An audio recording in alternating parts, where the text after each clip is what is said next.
All right, there we are. Thanks everyone for joining us. My name is Katie Pearson. This is Mayor Nazaire. She is at the Rancho Santa Ana Botanic Garden. Do you have anything else to be called California Botanic Garden. Oh my goodness, I didn't know that. All right. Yeah, very soon. But that's another story. Great. You can tell me afterwards. I'm the project manager for the California Phenology Network, and I've been working on putting together these protocols and resources for your guys' use. And then, Mayor, you want to explain your Yeah, experience? I'm the administrative curator at the herbarium here at RSA, and we have been doing georeferencing on many levels here for a number of years, so it's kind of fun to be able to participate today. So if you have questions, Mayor's the one to ask. I know some of the protocols, but Mayor knows the down and dirty in the trenches information. Uh-oh. That's for the question session later. So today we're just going to be talking about georeferencing in CCH2 in general. I have a disclaimer that our georeferencing protocols often vary between institutions. So the purpose of this webinar is primarily to demo the use of the georeferencing tools that we have available in CCH2.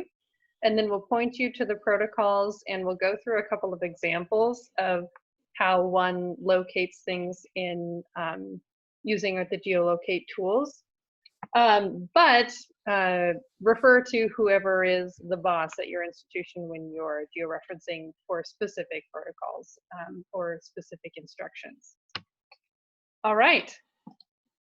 We are gonna talk about some background about georeferencing, and then again talk through the tools that are in the specimen record in CCH2.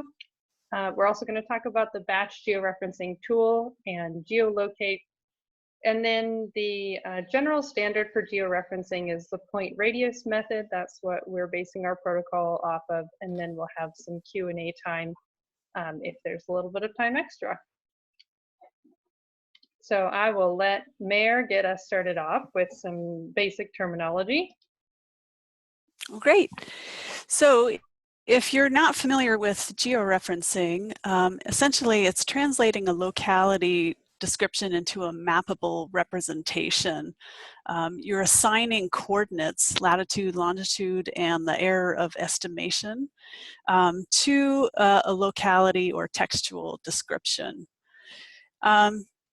And so here we have like an example, Santa Clara County Calaveras Reservoir, where you can actually place a point locating where that reservoir is, and then giving some level of your uncertainty, which we'll talk about in a little bit. So why would we want to georeference? Well, there's many reasons why we would want to do that. Obviously, we're very interested in the California Phenology Project in studying change, so that's a really important component. There are many other reasons why we would want to georeference. One of them being able to locate populations from specimen data that lack coordinates, increasing the value and the use of legacy data, which we all probably have in our collections, improving estimates of species distribution ranges, tracking temporal distribution of species, confirming and or flagging records that might be within or outside of a given species range. And there's applications in ecological niche modeling, and then looking at the potential effects of climate change, which relates to the California Phenology Project. So just a little bit more terminology. Latitude, if you're not familiar with latitude and longitude, we'll just kind of give you a brief overview of that. Essentially, latitude describes the angular distance that a location is either north or south of the equator. It's measured along a line of longitude. These are also called parallels. They run in an east to west direction, and they never meet. Longitude describes the angular distance that's either east or west of the prime meridian on the Earth's surface along a line of latitude. These are also called meridians. They run in a north-south direction, and they are farthest apart at the equator, and they meet at the poles. When we're looking at uncertainty or error, that's essentially giving an estimation of the confidence that we have in when we're assigning latitude and longitude coordinates to a particular locality. And then you can do this one of two ways, either with a point radius method, or using a polygon or shapefile. With point radius method, you can these are localities with errors that are circular or approximately circular. In contrast, a polygon will be something like a shapefile where you can have more of a complex shape that sort of surrounds either a mountain range or a particular water area, something that might be more specific. And I would say that for point radius, it takes a relatively short amount of time to estimate the error, but sometimes this can be less precise, whereas shapefiles can be really precise, kind of indicating that exact area that you think that a particular locality is within, or a population is within. But the time that's required to estimate this type of error is much longer, and then sometimes it can be difficult to make comparisons between locality errors. And so here we're going to be talking a little bit more about the point radius method. One other item to talk about is geodetic datum. Most people might not really think about this too much, but it's essentially a tool that's used to define the shape and size of the Earth, as well as a reference point for the various coordinate systems that are used in mapping the surface of the Earth. So there are many different datums. The one that was in most common use, especially with your Google Maps and Google Earth, as well as Geolocate, which you'll learn about in a minute, is WGS84. I always find it important to at least mention this when I'm talking about georeferencing, because otherwise people don't know what on the label WGS84 is. They put it in the notes instead of in the georeferencing boxes. We do have a field for datum, so just so you know what that is. Yeah, and I would also add just quickly that sometimes you'll see a label that doesn't even have the datum on it, and that can be a little bit problematic, because sometimes you can have a discrepancy anywhere between 2 meters to 100 meters from where the actual point should be located, depending on what datum was used. So it's really important to be able to include datum. That helps you with knowing what system was used. All right, so let's get straight into it and the tools in the occurrence editor. Let me share a different screen with y'all.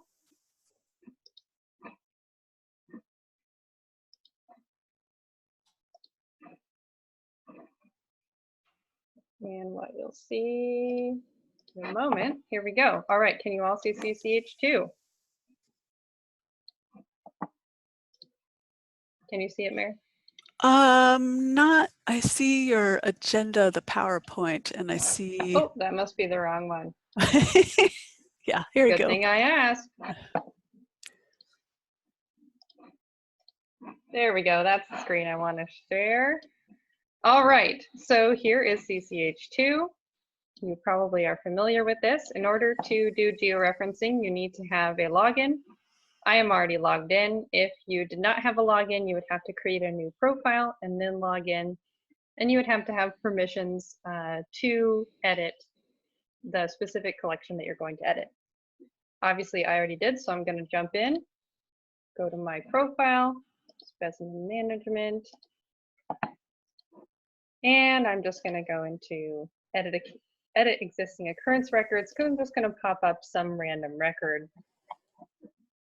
and show you the tools that we have in there.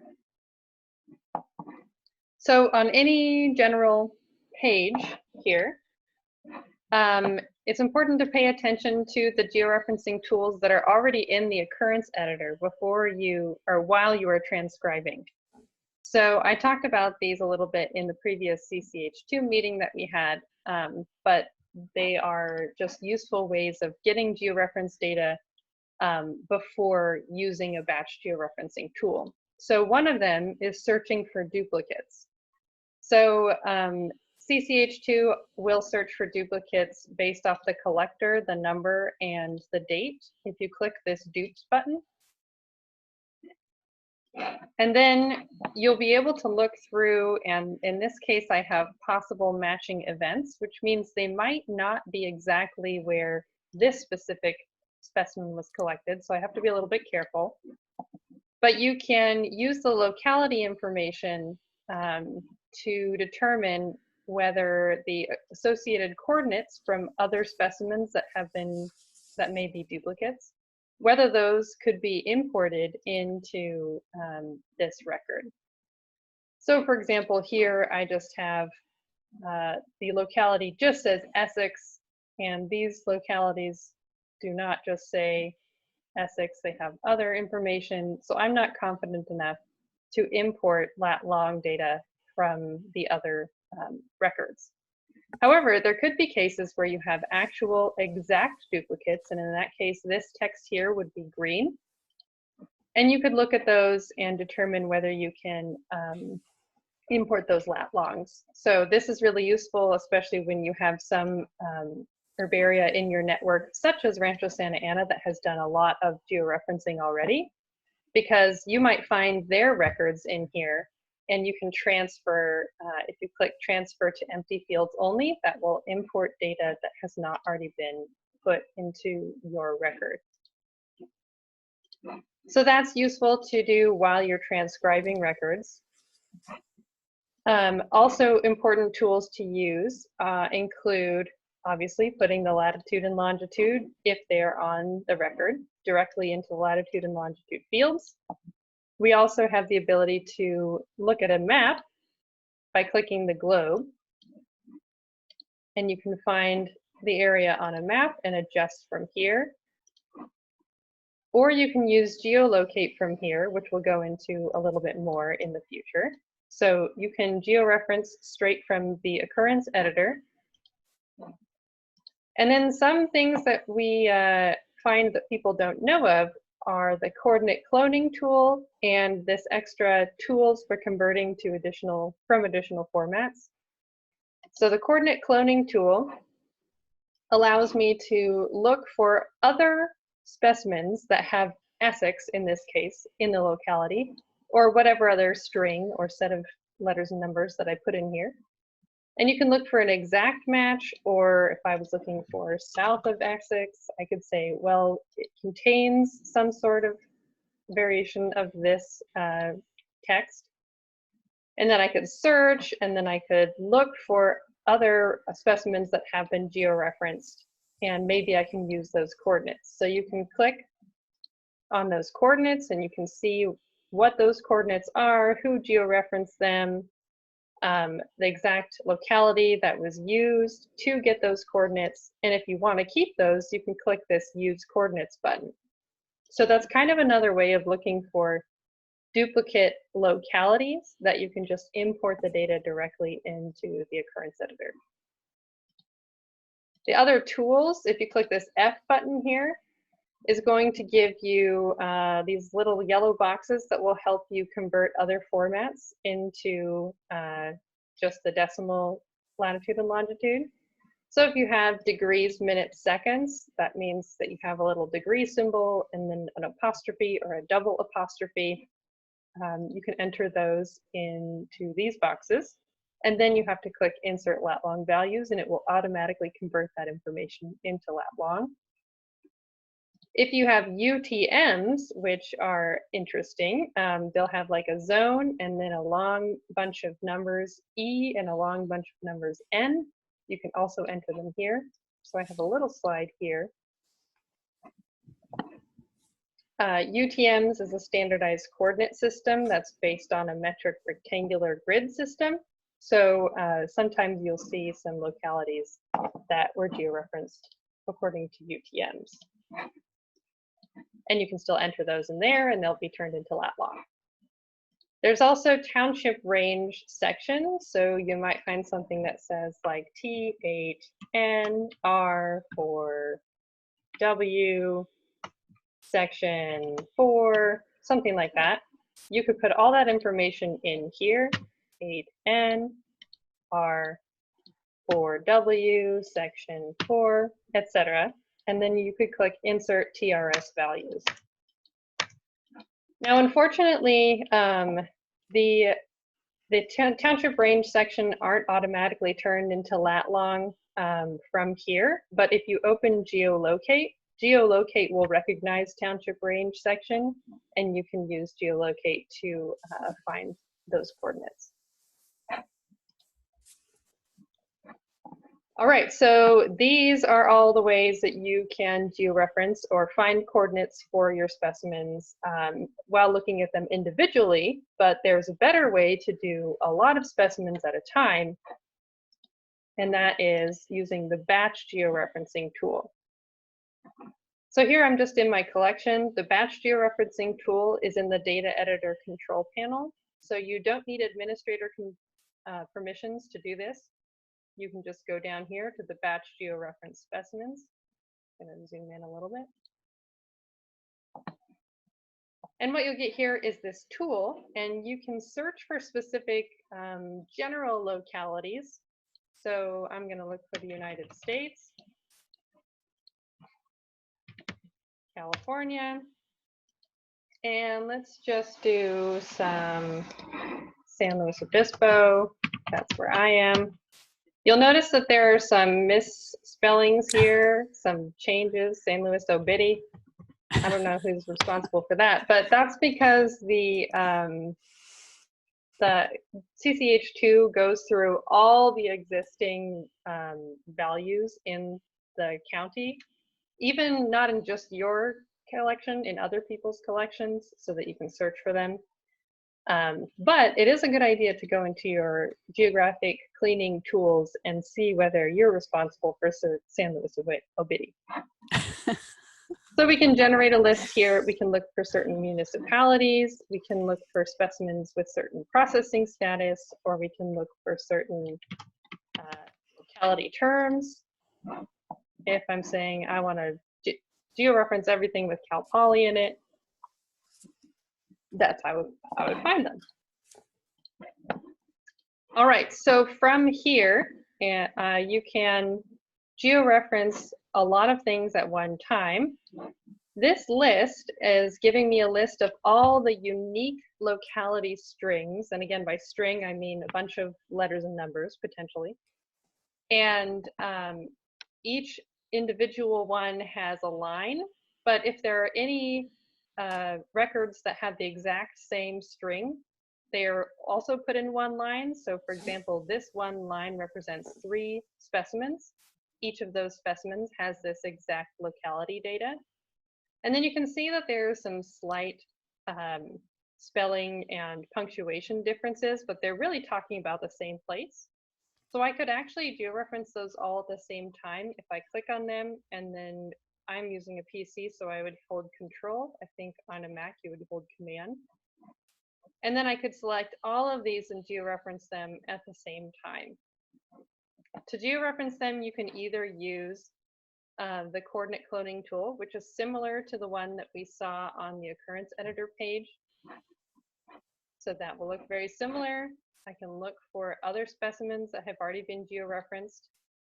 None exist, so I'm going to leave that.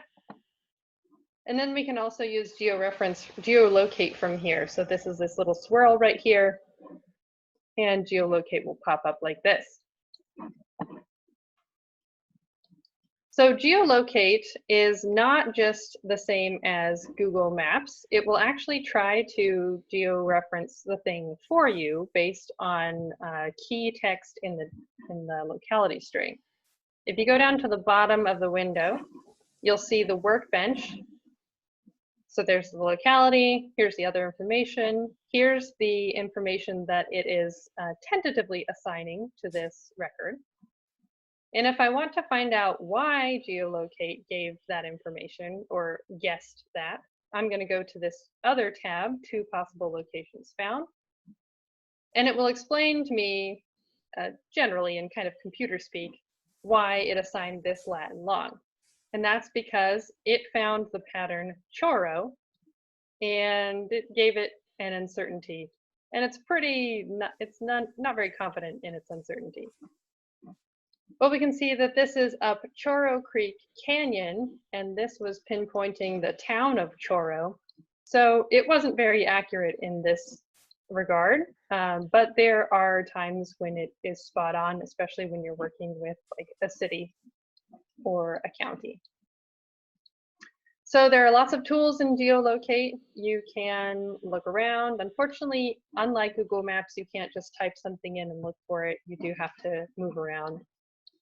But what you can do is move the marker either by just dragging it around, or if you want to place it brand new, you can click Place Marker, place it wherever you want, drag it wherever you want.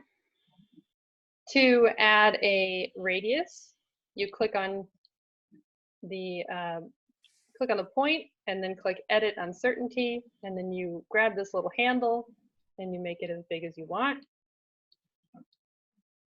Alternatively, as we were talking about before, you can make a polygon, and that's down here, Draw Polygon. And it's a little bit tricky to get used to, but it's pretty easy to use. You click, and then you just put a point wherever the vertices are that you want. And then you might be like, oh no, how do I stop? You just double click. It's pretty easy. And then if you wanted to, well, this is a bad georeference because I put it outside. Say it was right here, and I wanted to change my point or my radius to be the size of the polygon. You can see there's an option to do that right here. Resize uncertainty to polygon, and then it automatically brings the radius to the furthest point away in the polygon. So it's possible to georeference something both according to the point radius method and to include a polygon.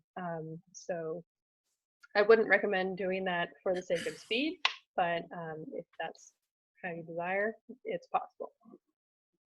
There's also a measuring tool. So often locality data will say, here we are, 4 miles up Choro Creek Canyon. So you can measure by hitting a spot, and then you build your little road or whatever you want to measure, and it will give you the miles and the kilometers along that path.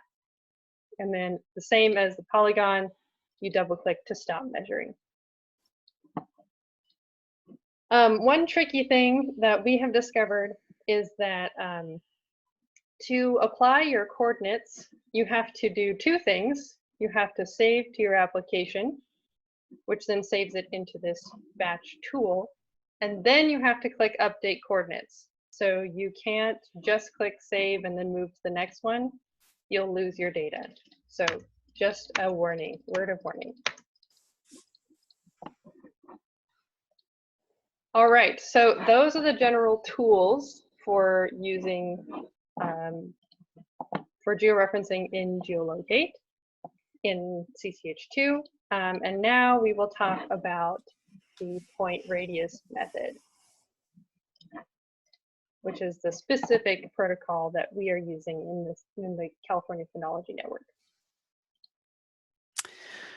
And one of the easiest ways to remember this is to play your cards right. So we're using CARDS as an acronym to classify the locality description, assign coordinates by finding the locality, determine the error radius for the estimated coordinates, or an error polygon if you're using that, and document the georeferencing rationale, and of course, lastly, save, and most importantly, save your work.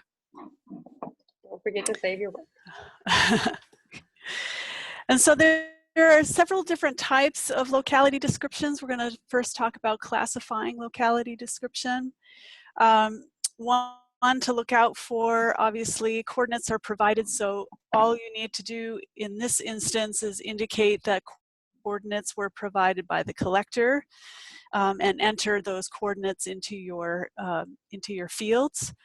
Another instance would be that coordinates cannot be located, and so when you have a situation where you can't locate the locality, in the georeferencing remarks, you would just enter cannot be located. For any records that are problematic or have conflicting information that are demonstrably inaccurate, you would just enter in demonstrably inaccurate in your georeferencing remarks. Oftentimes you might encounter captive or cultivated specimens, and so these would not be georeferenced. And then lastly, what we'll mostly focus on here is specimens that have localities but do not have any coordinates provided. And remember that coordinates can include UTMs, Duries, minutes, seconds, township range. Those are useful and can be used by themselves or using Geolocate. And it's helpful to convert those, and also indicating the source. So if you recall, we had opened up the batch georeferencing tool, and we saw many different kinds of descriptions. These can actually be classified according to how much detail they provide. And so essentially localities fall under two main categories.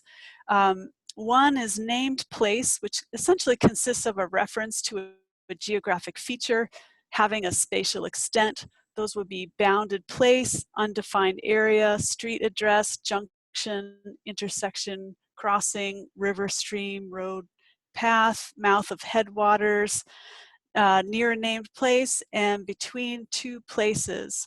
So examples for that would be something like Dripping Springs or junction of US Route 395 and China Lake Boulevard. The second type would be offset, which consists of a displacement from a reference point, named place, or some other feature. In general, it can be accompanied by a direction, but sometimes it's not.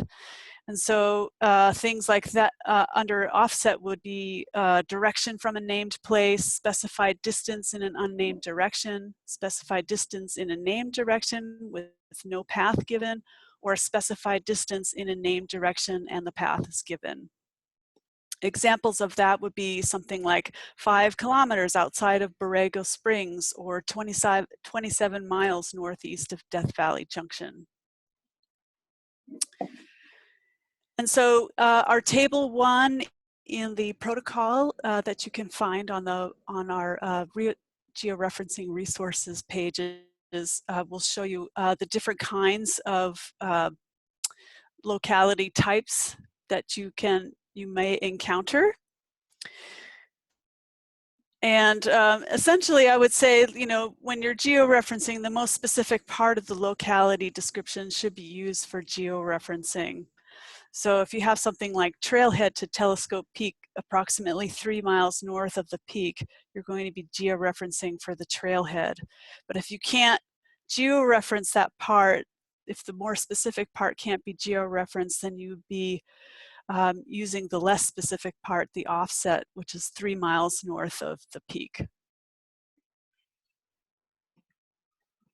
All right, and then that leads us to A. We have classified or spoken about classifying locality descriptions, and now we're going to talk about assigning those coordinates.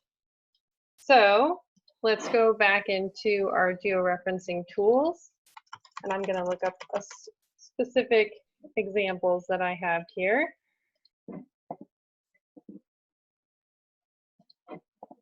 So here we have a bunch of specimens from San Luis Obispo County.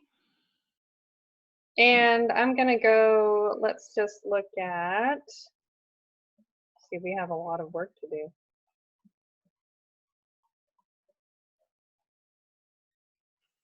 All right, so we have here about 5 miles west of Pozo.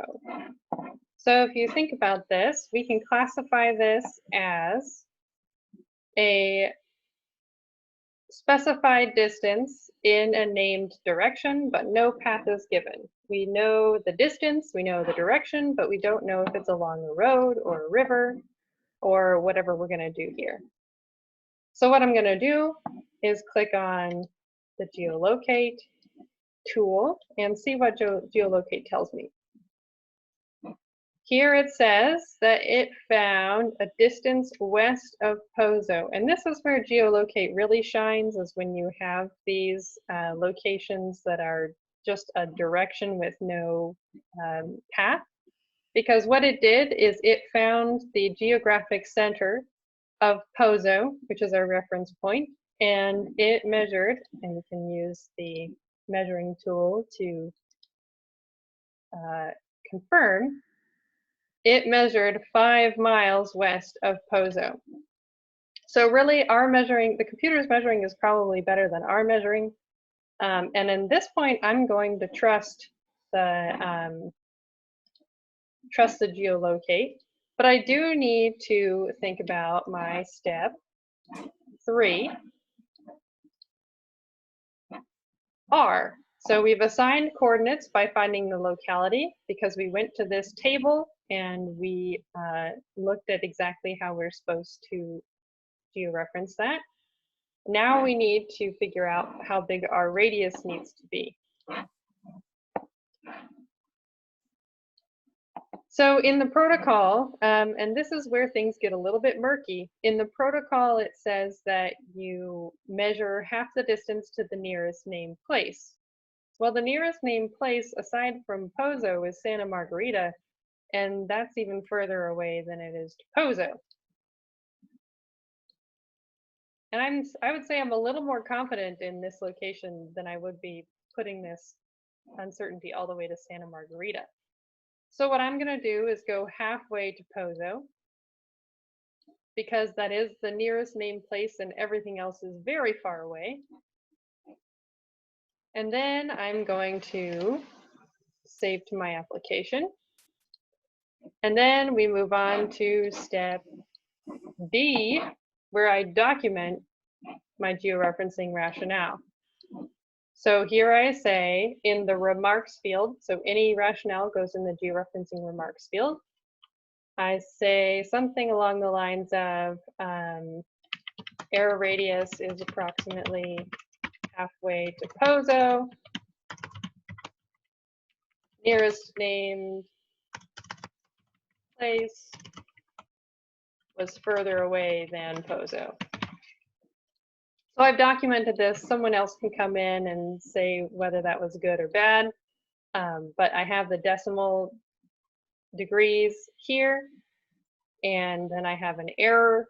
And this is a rather specific error, so I might round it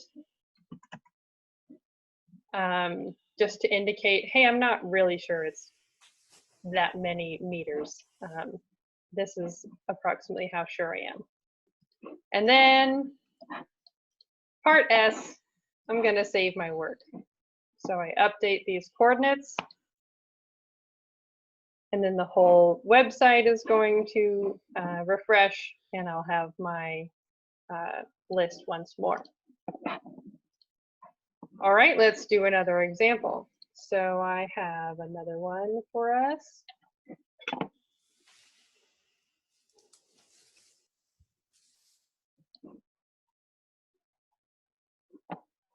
All right. At least I thought I did.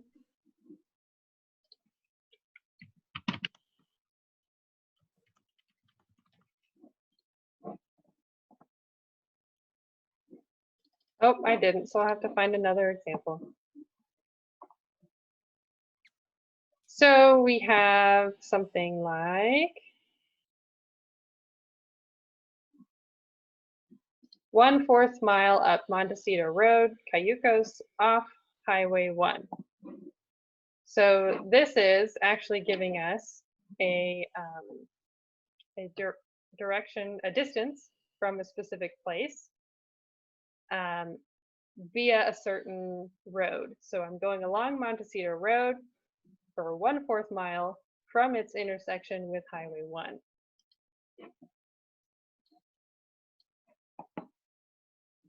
So here we have Cayucos.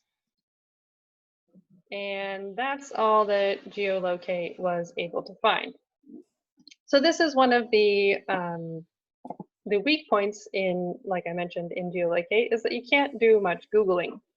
So I end up doing a lot of Googling on my own, or Bing or Ecosia or whatever you use.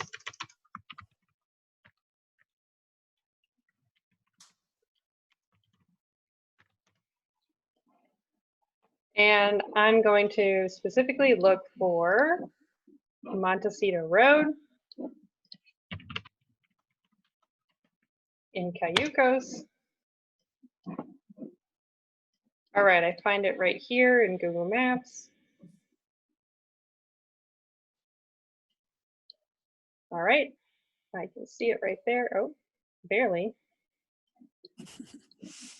And I see that it appears to be coming off of Old Creek Road. Interesting. Let's see about that. And here is Highway 1. So now I have to get an idea of where that is. It's in the southern part, just past Old Creek Road. So I come back into my, I'm gonna move that, don't need it right now. Here's Old Creek Road. And there's Montecito Road. All right, now that I've realized that Old Creek Road turns into Montecito, maybe I need to rethink my interpretation of off of Highway 1. So 1/4 mile up Montecito Road is probably actually 1/4 up this right here. But there's considerable uncertainty around that. We have compounding uncertainty of whether this collector meant 1/4 mile up this canyon, specifically up this road. So this is where we would want to be particularly generous with the error radius. What I'm going to do is measure 1/4 mile up this. And you might have to do some math to figure out exactly how many feet 1/4 mile is. Alternatively, you can go into Google Locate and use their tools. If I right-click here and I say, what's here? I can then start making some directions from here to just a spot on Montecito Road. And you can see that it is giving me mileage, and I can drag it up until, okay, there's 0.2 miles. There's 0.3 miles, so I want somewhere in the middle right here. And so that's how far I need to go, just past this little crook. And so here I go into my Geolocate. And oh, one thing I forgot to tell you earlier is that you can change the base map, which is super helpful. So this is a Google terrain map, but if you click this plus over here, there are all sorts of different maps you can use. Google Hybrid, which is satellite with roads, just the satellite, just the roads. Bing has some nice maps too. And then there are also these great USGS topo maps, which are especially good for when you're looking for specific canyons or specific geological formations. One quirk is that if you're in Google Terrain, this is as far in as you can zoom. So if you've come across that problem, you can change into Google Streets, and then you can zoom in further. Little tricks of the trade. All right, so I want to go right after that little crook. I'm going to place my marker right. Let's see, how far was that? Just after that crook right there. And then I'm going to edit my uncertainty. So what might happen is that it will look like this, and you'll say, how do I edit my uncertainty? Where is it? Well, it's taking over the entire map. So zoom out till you find it, click edit uncertainty, and then pull that in, and you have to zoom back in. Geolocate is a great tool, and it has a couple of quirks. All right, so 1/4 mile up Montecito Road, Cayucos off of Highway 1. What do you think, Mayor? Should we put our error radius to the intersection over here? Should we take it closer to Highway 1? You might want to increase the error radius a little bit. All right, how about halfway to Highway 1? Yeah. All right.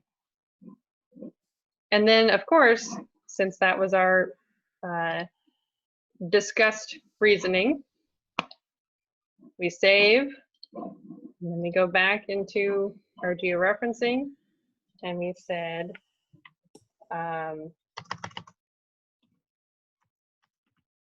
maybe Montecito Road does not come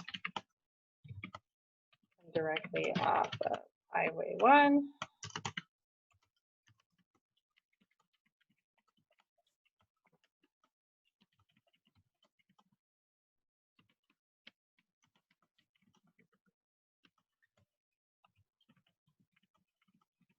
And perhaps this is a little bit too verbose, but more is better than less. Here I also see off side of the road, and this is approximately the same as well. Side of road, off Highway 1. So I can get all three of these georeferenced with this one entering of data, and then let's remember S of my cards and update those coordinates. Fun fact about the batch georeferencing tool is that you can also use it to find things that are problematic. So for example, I found one earlier, oh there it is, that just says 1 mile east. Oh my God. Super useful. So from here, and I didn't mention this before, but it's very important. From here, you can also look at the specimen record itself by clicking this pencil. So this is useful for when you want to get more information. If you're like, well, I really don't know what east is, or maybe there are different types of habitat in that same region. So you could look for habitat data. In this case, our transcriber was just lazy, and this says 1 mile east of Slow, and so I'm going to say, I'm going to put that there. So you can actually edit records, just kind of a bonus aside from here. But you can look at the images if images already exist, or you can look at the other transcribed information. So sometimes there will be helpful habitat data, like this says in depression in field. So sometimes there are habitat features that will help you get to exactly, or at least closer to where you think that lat long is. There are also, it is possible, like Mayor was talking about earlier, that you're going to not be able to georeference things because you cannot figure out what they are. So for example, Skunk Well Canyon near Mariana's Ranch. So I did some Googling before this, and I couldn't even find Mariana's Ranch, much less Skunk Well Canyon. This probably requires some sort of insider knowledge. So what I can do is put in the remarks here, like locality not found. You could give more information so that people could go and georeference it in the future, but this kind of takes it off of the plate of needing to georeference it right now. That being said, just because you don't know something doesn't mean that nobody knows something. So I would usually just leave those things be until some other expert can come in and hopefully knows where Skunk Well Canyon is. All right, so some very important other comments to make is that when you are georeferencing, you want to keep in mind the date of collection. So that's because the names of cities and roads will often change, and the sizes of cities and roads will often change. So if you have something that says Los Angeles and it was collected in 1880, that might differ than Los Angeles nowadays. You also want to use the county information to guide your selection of more specific places. So I was georeferencing earlier and it said some town, and it popped me all the way up into Humboldt County.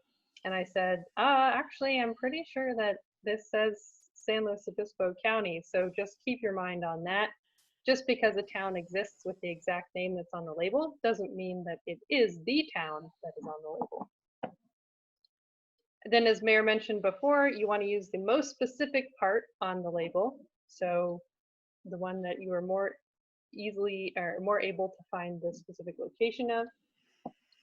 And you can also use elevation to inform your decisions too. So remember, on this Geolocate tool, you can change the base map. And especially on these USGS topos, you'll be able to find some elevation information. So this line, for example, is the 2,200 feet elevation line, and you can use those as well. Things that you should not georeference include obviously things that you cannot find. Leave those be. Anything that you cannot georeference with an error radius smaller than 8,000 meters is generally what we're recommending. So don't georeference the center of a county, even though you can be very accurate about where the center of the county is. That is a very imprecise measurement. And it's not very useful for things like species distribution modeling. Then I found another example for if you just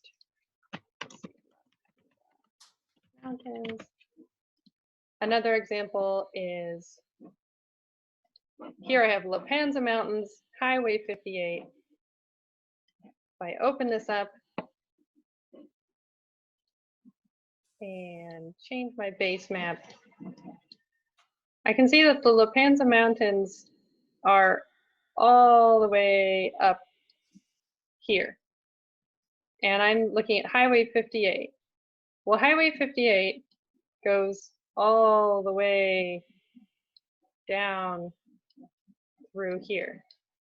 If I were to place the center, so maybe this is one side and this is the other side of the mountain. If I place the marker right in the middle, and then I edited my uncertainty to be the very edge of the La Panza Mountains off of 58, I can see that my error radius is 27,000. That's not super helpful. So in this case, I would not georeference this specimen.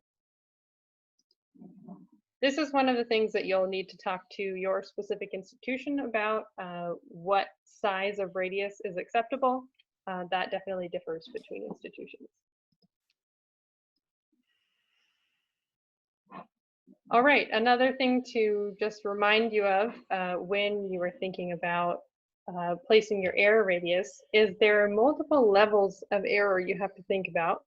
You have to think about the collector's error. So how confident were they that they were exactly 1/4 mile along the road? And then you have to think about the uncertainty that you have in placing it on that map. So multiple levels of uncertainty.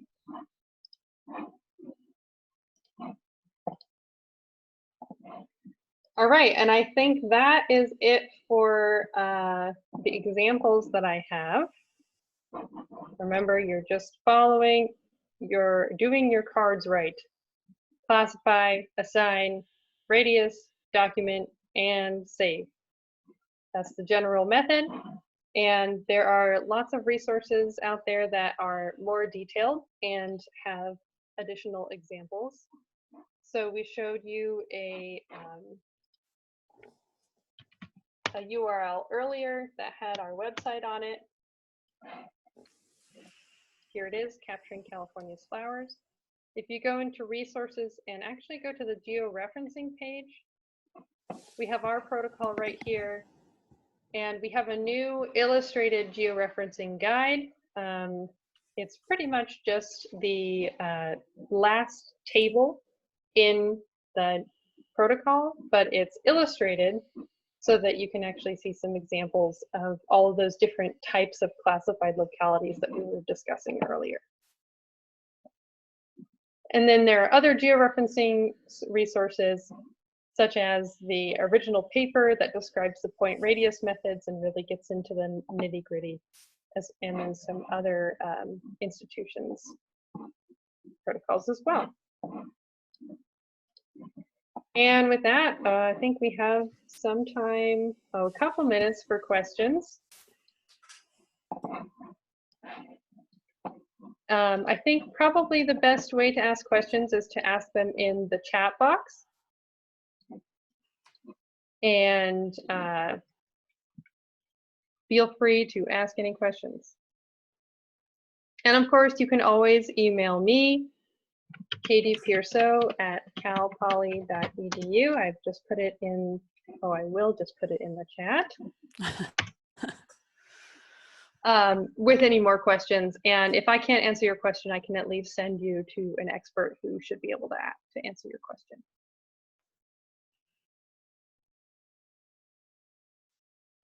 To Susan, yes, we are recording this. It's going on our webinars page.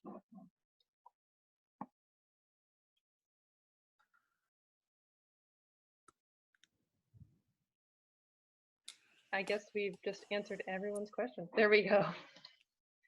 Oh, thanks, Terry. That's a good recommendation.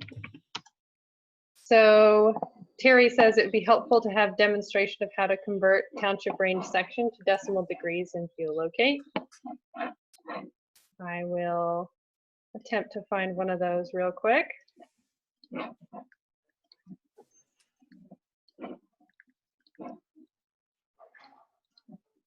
So if I just had township range section and I started putting it in here, I don't actually know what reasonable values are.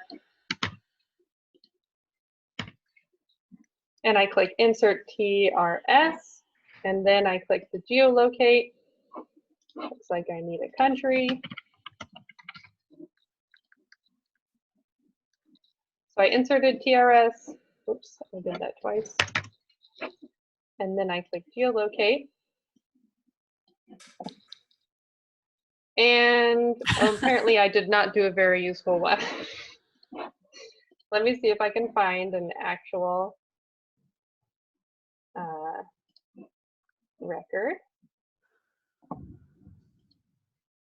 In the meantime, we have another question. Should we indicate in a field when we feel it is impossible to provide any useful GPS coordinates, or just leave lat long blank?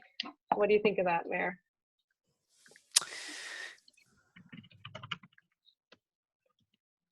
I think if you have any useful GPS information, it should be included. If the lat long is left blank, then it might indicate that like the record hasn't been looked at yet. So I mean, I would at least consider entering anything in like the georeferencing remarks field that the locality's been considered. Another one is, are there examples of labels where it would be not advisable to put a georeference? I can think of old records and then names have changed since. I would say to that, Allison, that there are some examples of that. I feel like RSA has a lot of examples of that. Some examples would be if you have conflicting location information. So if it's saying that a point occurs over a bridge and you can't find the actual locality on the bridge anywhere, if the location isn't conflicting, then I would not georeference something like that.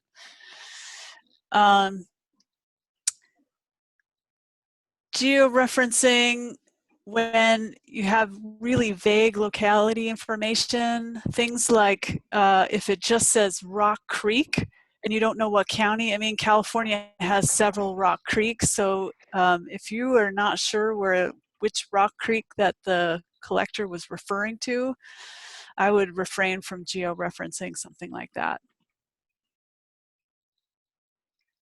Don is asking, in batch, can I search by georeference by or georeferencing remarks? Not in the batch georeferencing tool, unfortunately.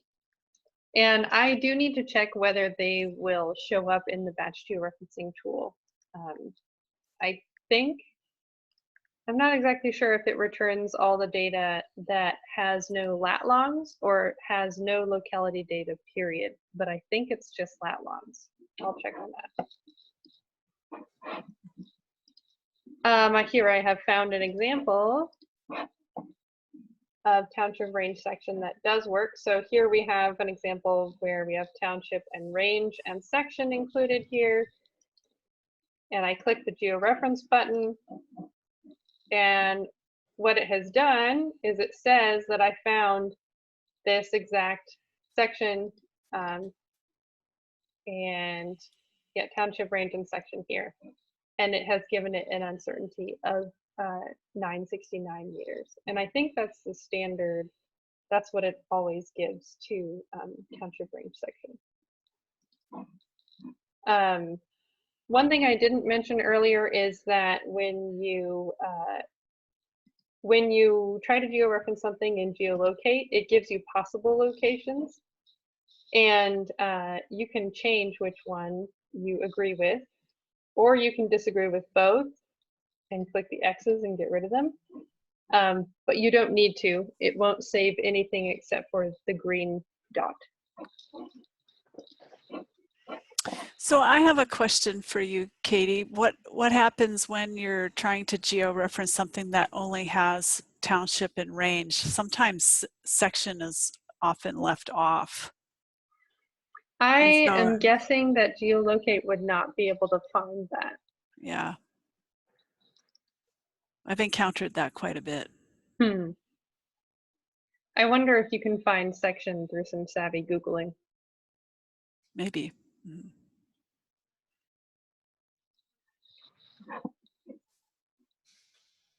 All right, any other questions?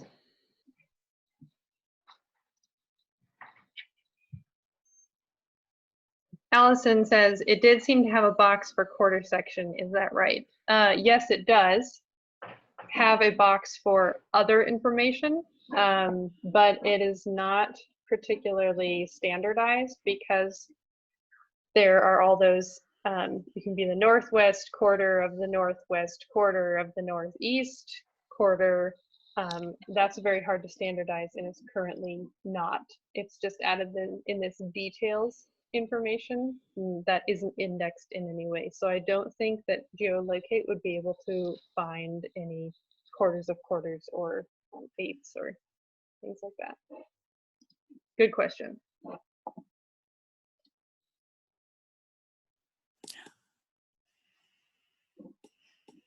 All right, well, we jam-packed a lot of information into one single hour. Thanks everyone for joining us. Thanks, Mayor, for joining me. Well, thanks. It was fun. And we look forward to hearing your questions as we move forward with georeferencing, and I hope you feel empowered to be able to use the tools in CCH2. Thanks, everyone. Thank you. Thank you, everybody.